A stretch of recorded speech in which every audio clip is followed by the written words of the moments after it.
Good day, dear pupils. Құрметті оқушылар, бүгін біз 8-ші сыныпқа арналған 2-ші тоқсан бойынша ТЖБ, яғни 90-дық жиынтық бағалауды талқылайтын боламыз. Бұл яғни Excel кітабы бойынша 3-ші және 4-ші бөлімдер бойынша бағалау. Мұнда бізде ТЖБ-да 4 тапсырмадан тұрады. The first listening, әрине бірінші тыңдалым. Тыңдап біз мынау беріліп тұрған сандардың не үшін берілгенін жазуымыз керек. Listening-ға мен артынан сіздерге дұрыс жауабын көрсетемін. Reading. Read the statements, decide if they are true or false and explain your choice. Және бұл жерде бізде не берілген текст және сол бойынша true, false тапсырмасы дұрыс және дұрыс емес екенін айтуымыз керек.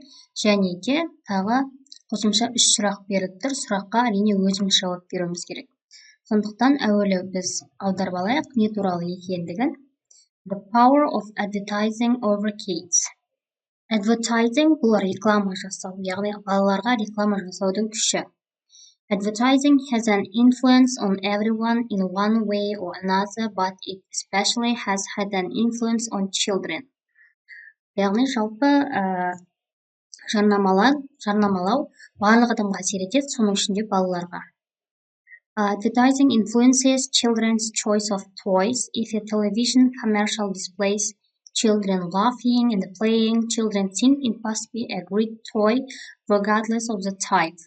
For example, my 3-year-old desperately wants a skateboard for Christmas. Every time he sees a skateboard commercial, he gets excited. He believes that if he had a skateboard, he would instantly have the same fun and skill as the boys on television. Жалпы жерде айтып тұрғаны, әсіресе ойыншық таңдауда бала рекламаны қарап таңдайды дейді. Себебі рекламада бала, мысалы, скейтборд ойнап жатқан кезде өте қуанышты болып көрінеді, көңілді болады. Сондықтан 3 баланың 3-еуі де мысалға жаңа жылға скейтборд сұрап тұр. Себебі олар күні бойына соны көріп жатыр рекламасын. Another influence advertising has had is on the clothes children want to wear. Clothes from Walmart, Kmart are no longer satisfactory. Brand names such as Gap, Tommy Hilfiger, and the American Eagle are much more appealing to them. My teenage daughter is constantly looking through catalogs and magazines, examining each outfit down to the last detail. She continuously wants to change her wardrobe to keep up with the latest fashion trends and the most popular brand names. Және де киімдерде балалар сол реклама қарап кигісі келеді. Мысалы, бізде қалада Walmart, Kmart дегендер бар, олардан қарағысы келмейді, олар брендовый киімдерді журналдардан қарап отырады. Сондықтан дейді, менің қызым үнемі сондай соңғы шыққан үлгіде киімдерді қарап, сол гардеробын өзгерткісі келеді. Last, advertising influences the food children want to eat. Cartoon characters are placed on boxes of food such as crackers and cereal to influence young children. Сонымен қатар тамақтардан жетер реклама болады. Яғни тамақтардың сыртында мультфильм кейіпкерлер жабыстырып тұрады. Көбінесе мысалға чипс идің дейді. As long as companies to target our youth with advertising, jingles, slogans, and the cartoon characters, children and the teenagers will continue to be influenced by the product with the most advertising appeal. Яғни олар реклама жасаған кезде әртүрлі жастардың сөйлеп жүрген сөздерін алады, слогандарды, немесе сол мультфильм кейіпкерлерін алады. Сонымен солай, яғни сол арқылы балаларды және жасөспірімдерді өздеріне тартады. Бірінші белгісі беріліп тұр. Бірінші яғни нөлден беріліп тұр. Бірінші, children want to buy products they see in the advertisement even if they don't know what it is. Яғни олар сол рекламадағыны алғысы келеді, тіпті білмесе де. Шетке, яғни біз true дейміз, немесе птичка қойсаңдар болады, яғни бұл дұрыс. Teens and children don't care about the latest fashion. Соңғы модаға баса ауыртпайды. Жоқ, керісінше, сондықтан false. Companies don't use the famous cartoon characters to sell their products. Компаниялар мультфильм кейіпкерлерін пайдаланбайды. Бұл керісінше олар пайдаланады, сондықтан дұрыс емес, false. What is the aim of an advertisement? Яғни негізгі рекламаның мақсаты не? Негізгі рекламаның мақсаты ол өнімін сату, иә? Сондықтан біз дәл сондай қылып жазамыз. The aim of an advertisement is. Так, негізгі мағынасы ол sell their product, яғни өздерінің өнімдерін сату, иә, негізгі мағыналары. What does a child believe if he had a skateboard? Яғни балалар неге сенеді, егер скейтборды болса? Енді біз дәл сол жағын аламыз. If he had a skateboard. Енді бұл біз сендер 8-ші класста, яғни conditional өттіңдер, сондықтан бұл conditionalдың бір бөлігі. Егер if жағында өткен жақ болса, келесі жағында would-пен берілу керек. Сондықтан child болса, мысалы he деп алсақ болады, біреуіне he would be funny. Яғни ол көңілді болады, жақсы болады деп ойлайды. Why does a teenage girl want to change her wardrobe? Неге қыз бала гардеробын өзгерткісі келеді? Why болса, біз үнемі because жауап береміз, иә? Неге? Себебі she болады, енді қыз бала болғандықтан she see the last designs, мысалы соңғы дизайндарды көреді, иә? From журналдардан көреді. Міне жазып бердік. Енді келесі writing. Writingде, яғни осы беріліп тұрған екі топиктің біреуін таңдауымыз керек. Choose one of the topics to write. The first, write a review of a computer game that you have played lastly. Бұл жерде біз қысқаша анықтама беруіміз керек. Сен соңғы ойнап жүрген компьютер ойыныңа. Tell what it is, how it can be played, and your opinion. Бұл қалай және қалай ойналады? Use the style and the structure of the review and the topic related vocabulary. Және біз өткен сөздікті қолдануымыз керек. Неге бұлай сіздерге беріп тұр? Себебі спорт тақырыбында сіздер неше адам болу керек бір топта, команда, ол қалай ойналады, яғни біз спорт туралы бір ойынды сипаттадық, солай сипаттап жазуымыз керек. The second, write a review of a gym you have visited lastly. Tell what and where it is, what you can do there, and your opinion. Use the style and the structure of your review and the topic related vocabulary. Гимнастика немесе бір жаттығу залдарын соңғы көрген, соны сипатта дейді. Ол қай жерде орналасқан, ода не істеуге болады, және өзіңнің ойың. Және де дәл жаңағыдай сөздікті пайдалан деп тұр өткен. Review. Біз бұл жерде сәлем деп хат жазғандай жазбаймыз, тек қана бір спортты сипаттаймыз, иә? Ол үшін біз қазір кітапқа жүгінейік, кітапта қалай басталып бір спорт түрі, соны қарап алайық. Мінекей, 8-ші сыныптың Excel кітабында былай көрсеткен: name of sport, number of players, яғни спорттың аты, қанша ойыншы ойнайды, орны, жалпы ережесі және тағы басқа да ақпарат. Мен компьютер ойындарын білмеймін, сондықтан екіншісін түсіндірейін. Gym дегенді.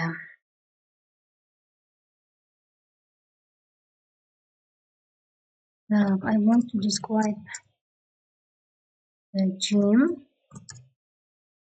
Мен суреттегім беріп тұр, мысалы гимнастика залын. That I have visited lastly, және соңғы көргені.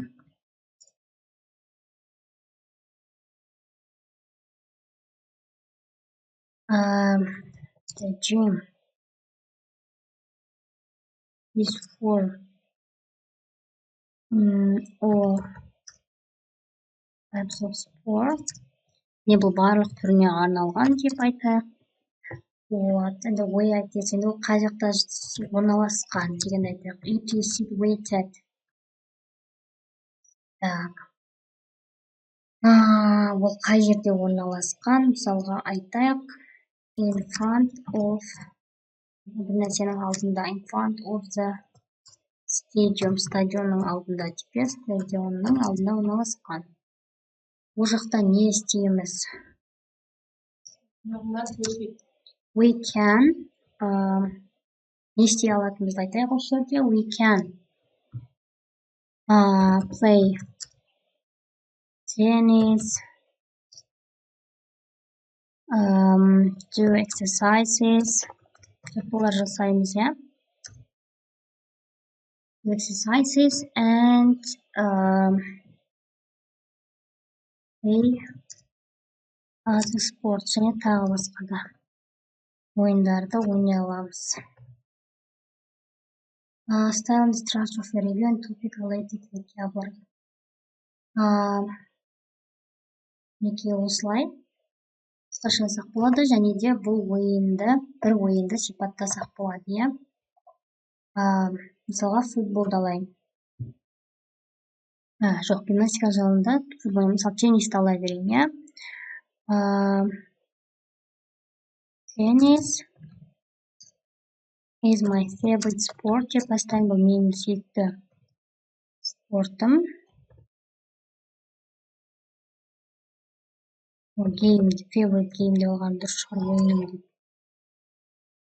My favorite game. Tennis is my favorite game. There are two people in tennis. Яғни бұл екі адамдық ойын, иә.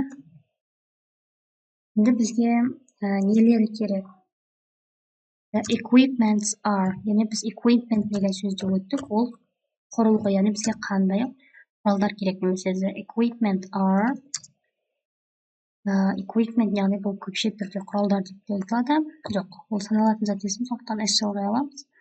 Equipments are racket, яғни ракетка керек бізге, иә. And ball.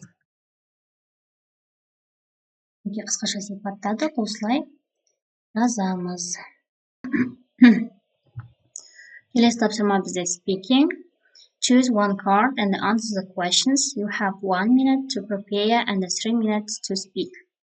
Speaking яғни сөйлеу. Бұл жерде бір картаны таңдап, сұрақтарға жауап беруіміз керек. Және де біз көбінесе өткен сөздіктерді дұрыстап қолдануымыз керек.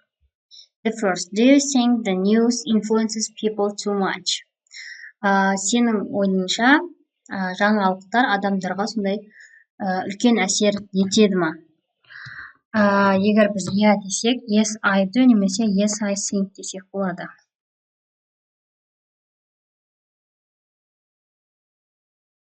Екі түрлі жауап береміз.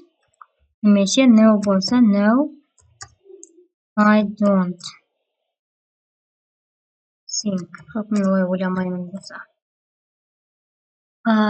Should people believe the information on mass media? Адамдар масс-медиадағы, яғни вообще әлеуметтік желілердегі информацияларға сенуі керек па? Жоқ десек, no, they shouldn't. Жоқ, олар сенбеу керек деп айтайын. Shouldn't believe. Қысқаша, ұзақ болса, believe the information on mass media деп барлығын қосуға болады. Would you like to work for the media? Why not? Сен сол медиаға жұмыс істегің келе ме? Yeah десек, yes, I would like to work for the media. Не бізде why деп сұрап тұр, неге? Неге екен yeah десек, неге екен жазсақ, because it is important for people. Себебі бұл адамдар үшін өте маңызды деп жазып жатырмын. What are the good and the bad things about the media in your country? Сенің еліңде жалпы олар газет, журнал, бәрі жатады. Оған соның жақсы және жаман жақтары қандай? Good things are, жақсы жақтары, news, education, жақсы жақтары білімге, жаңалықтарға, and information, басқа да ақпараттарға жақсы, иә. Bad things are, жаман жақтары. Bad things are немесе false десек болады, иә, яғни олар кейбір кезде дұрыс емес, өтірік болады. Үлкейтілген түрде болады, иә. Оны қалай айтсақ болады? Not real, яғни реальный нәрсені емес, өтірік нәрсені түсіп кетеді. Және де бұл денсаулыққа да зияны бар. The health. Do you think you are a physically active person? Физически өзіңді активный, яғни белсенді адамсың деп ойлайсың ба? Yes, I do. How much physical activity do you do every day? Күнделікті, яғни қалай жасайсың? I do exercises. Жаттығулар жасаймын. And drink water. Drink more water, яғни көп су ішемін. Every day, яғни күн сайын, күнде. Would you like to be fitter? Одан да қатты, яғни мысалға денесі маған болады, немесе шымыр деп айтамыз. Яғни шымыррақ болғың келе ма? Yes, I do. Және қалай болғың келеді? I like to be fitter.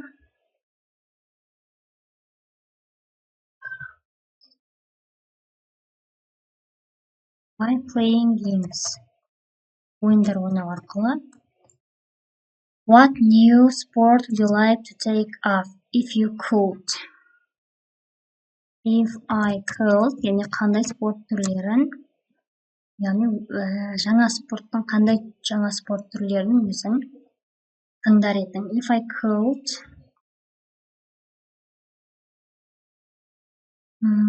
I would like to take up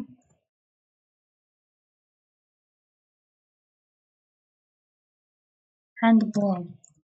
Жақта әлі көптік тарымай жатыр, мысалы handball. Келесі, what do you think about the way you eat every day?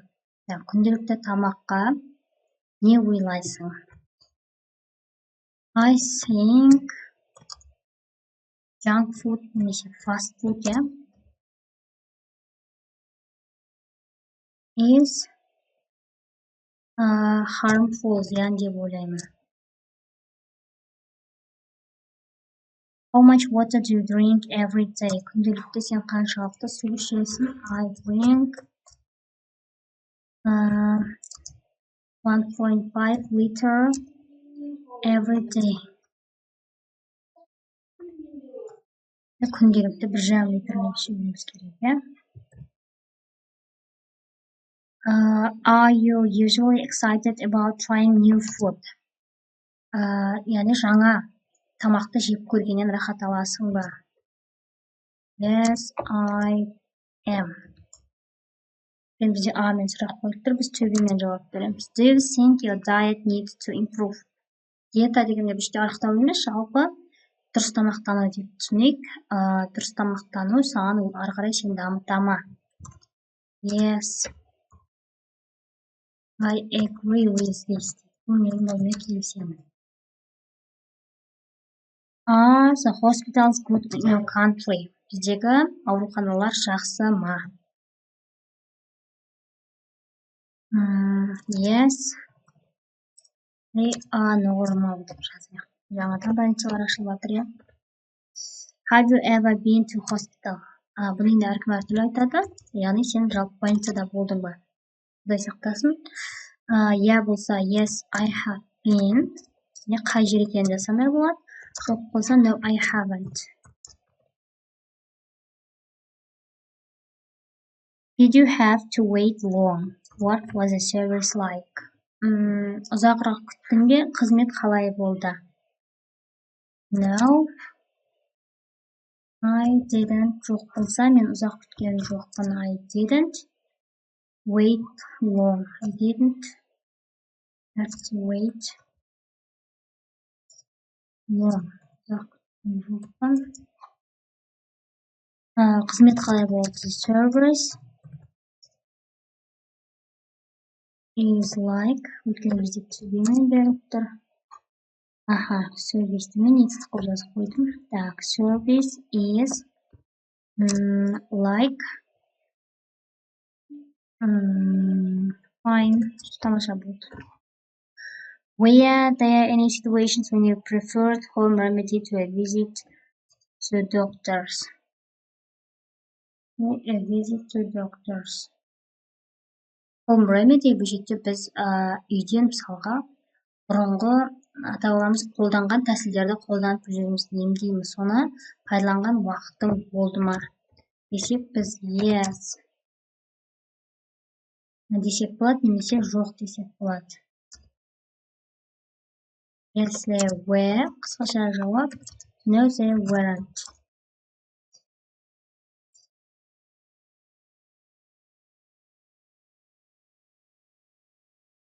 In your opinion, what makes people feel happy? Сенің ойыңша адамдар не бақытты қылады?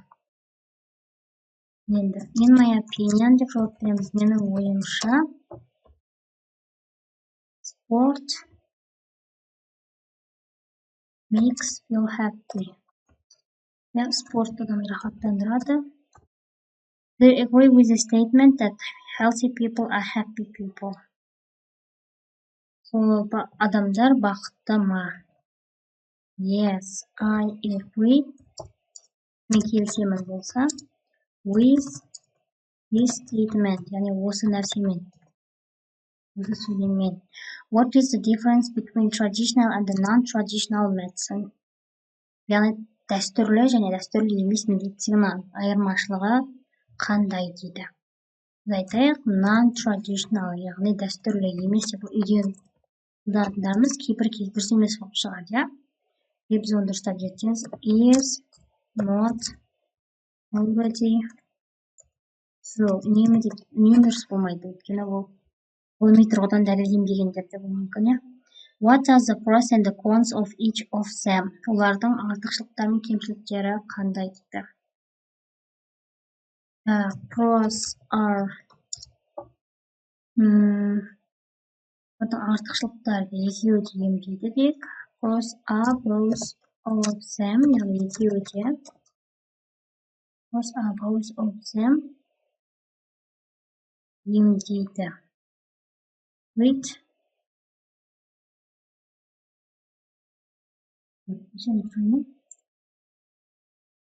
people, адамдарды емдейді. Cons are біреуде уақыт алады деп айтайық, бірден емделіп кету екіталай. Cons are long time. Уақыт алады екеуіне. 6. How would you describe modern information technology? Жаңа информационный технологияны қалай суреттейсің? Бұл өте тез, иә? It is faster және and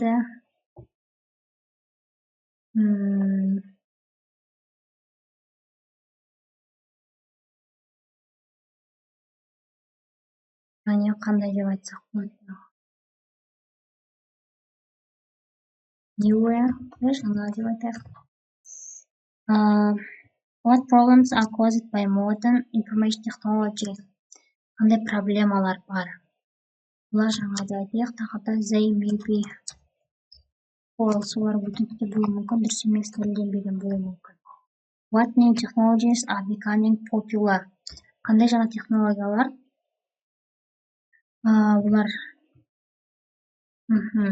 яғни популярный болып келеді. Қандай smart watches, ақылды сағаттар шығып жатыр. And smartphones. Смартфондар қазір телевизорлерді алмастырып жатыр. What other technology do you think will be invented in the future?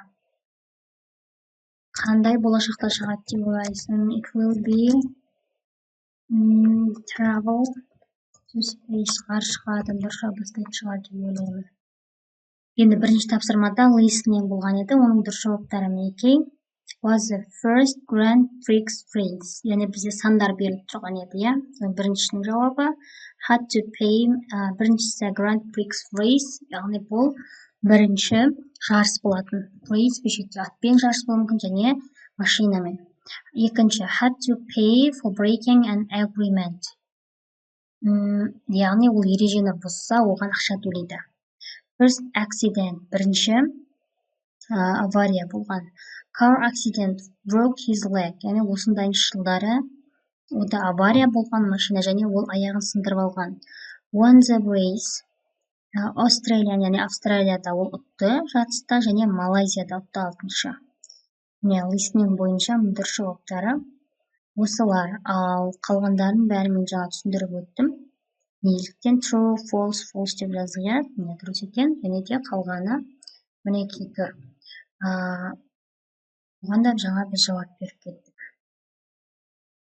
Мінекей бәрін талқылап болдық, және де тағы сұрақтарың болса, комментарийға жазсаңдар болады, және ұсыныстарың болса. Hey, goodbye, good luck to you. Жақсы, сендерге сәттілік тілеймін, оқушылар. Сау болыңдар.